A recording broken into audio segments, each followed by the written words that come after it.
یہ جو لوگ بھی مکہ جاتے ہیں وہ قبرستان جہاں پر بچیوں کو زندہ دفن کیا جاتا ہے، اللہ کی قدرت یہ ہے کہ اس قبرستان پہ کوئی عمارت تعمیر نہیں ہو پا رہی. حکومت سعودیہ نے بہت کوشش کی وہاں سڑک بنانے کی، انہوں نے تو نشانات سارے ختم کر دیے نا ہر چیز کے. لیکن عجیب اللہ کی قدرت ہے، آپ وہاں جائیں لوگ بتائیں گے آپ کو یہاں کوششوں کے باوجود بھی نہیں ہو پا رہا کچھ بھی. شاید اس لیے کہ اللہ نے وہ جگہ محفوظ رکھی ہے کہ جب بھی کل کوئی ویمن رائٹس کے نام پہ علماء کا مذاق اڑائے، خواتین کے حقوق کے نام پہ اسلام کا مذاق اڑائے کہ یہ اسلام نے عورت کو یہ کر دیا، عورت کو یہ کر دیا، تو اسے یہ قبرستان دکھاؤ کہ اسلام ہے جس نے بچیوں کے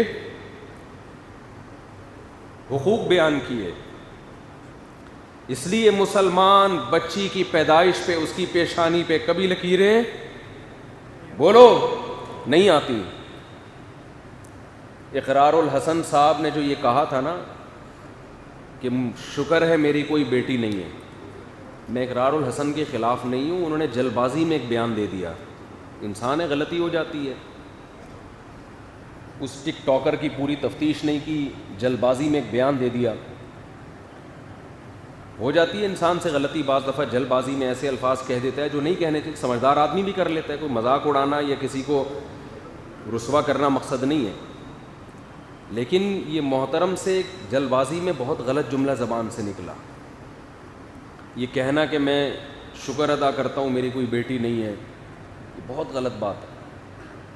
میں پھر بتا دوں میرا مقصد اقرار الحسن کو غلط قرار دینا نہیں، ہم سے بھی ہو سکتی ہیں ایسی غلطیاں، کوئی بات انسان نہ چاہتے ہوئے زبان سے کہہ دیتا ہے. اسلام میں بیٹی کی پیدائش فخر کی چیز ہے.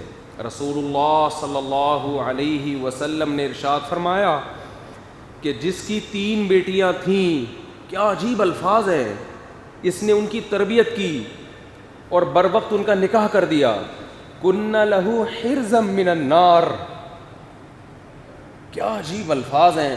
فرمایا یہ اپنے والدین اور جہنم کی آگ کے درمیان دیوار بن جائیں گی. حرزن کیا بن جائیں گی؟ دیوار. یہ جو لبرل لوگ ہیں میرے بھائی، یہ ان کے مسائل ہیں. دنیا دار لوگ ہیں کہ بیٹا ہو رہا ہے کہ بیٹی ہو رہی ہے، کیونکہ یہ آخرت پر یقین نہیں رکھتے. یہ تو ان کی ٹینشنیں ہیں، ان کو تو سارے مزے دنیا میں اڑانے ہیں.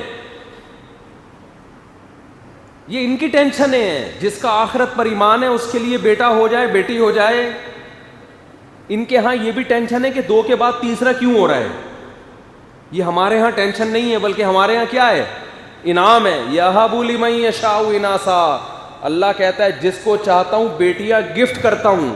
تو گفٹ جتنا زیادہ ہو اچھا ہوتا ہے یا کم اچھا ہوتا ہے؟ کیا ہو گیا بھائی؟ قرآن بیٹیوں کی کثرت کو کیا کہہ رہا ہے؟ ہبا. ہبا عربی میں کسے کہتے ہیں؟ گفٹ کو، تحفے کو. یہ پینلٹی نہیں ہے.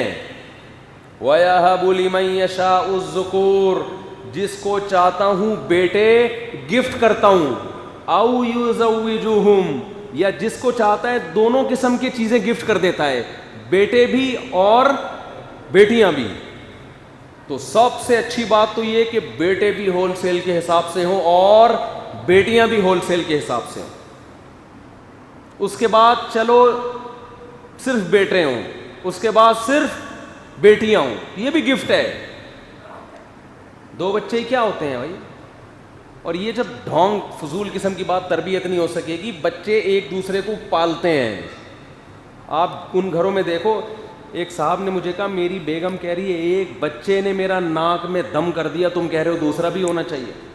تو میں ان سے کہتا ہوں ایک ہے اس لیے ناک میں دم کر دیا، 4-5 ہوتے تو ناک میں دم نہیں کرتے. وہ کھیلتے آپس میں مربوط رہتے ایک دوسرے کے ساتھ. وہ ناک میں دم اس لیے کر رہے ہیں اس کے ساتھ کھیلنے کے لیے بچے نہیں ہیں قریب العمر.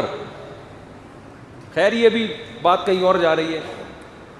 تو قرآن کیا کہہ رہا ہے؟ وَإِذَا الْمَوْءُودَةُ سُئِلَتْ، جس دن زندہ دفن کی ہوئی بچی سے ہم پوچھیں گے.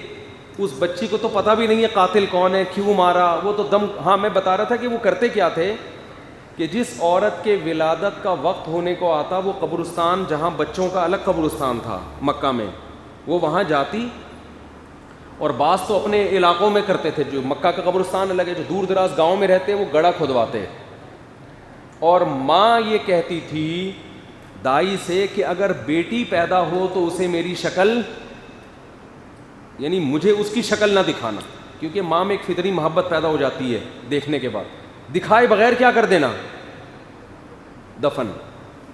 دفن اس لیے کرتے تھے کہ اس زمانے میں کوئی ایسا ٹرسٹ نہیں تھا جو بیٹیوں کو رکھنے کے لیے تیار ہو. آج بھی ایسے بدبخت مائیں ہیں جو کہتی ہیں کہ بچی ہو تو مجھے اس کی شکل نہ دکھانا، بلکہ الٹرا ساؤنڈ نے آج یہ کام آسان کر دیا ہے. پتہ چل جائے بیٹی ہے تو پیدا ہونے سے پہلے ہی ماں کے پیٹ میں اس کا گلا گھونٹ دیا جاتا ہے. وہ پیٹ جس کو اللہ نے انسانیت کی تخلیق اور حیات کے لیے پیدا کیا تھا، ماں کے پیٹ کا یہ کا تقدس ہے کہ یہ وہ وطن ہے اتنا مقدس جس وطن میں انسان کو زندگی ملتی ہے. وہی وطن اپنی اولاد کا قبرستان بن رہا ہے.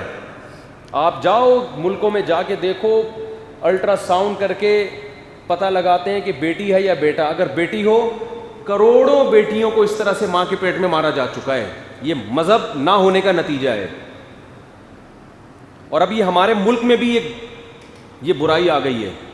لوگ پوچھ رہے ہوتے ہیں کہ الٹرا ساؤنڈ کی ہے بیٹی، ہمارے تو پہلے ہی 4 بیٹیاں ہیں.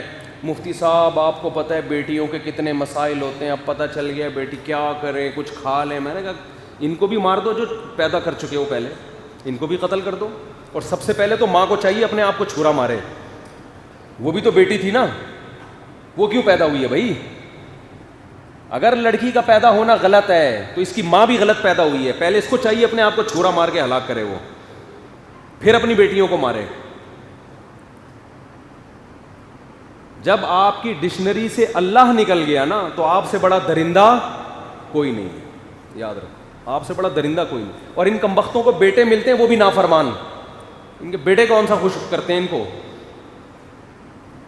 دیکھو ایک بات بتاؤں، بار بار میں ایک بات کہتا ہوں کہ فطرت کی مخالفت مت کرو. شریعت کی مخالفت کرو گے نا توبہ کر کے صحیح ہو جائے گا.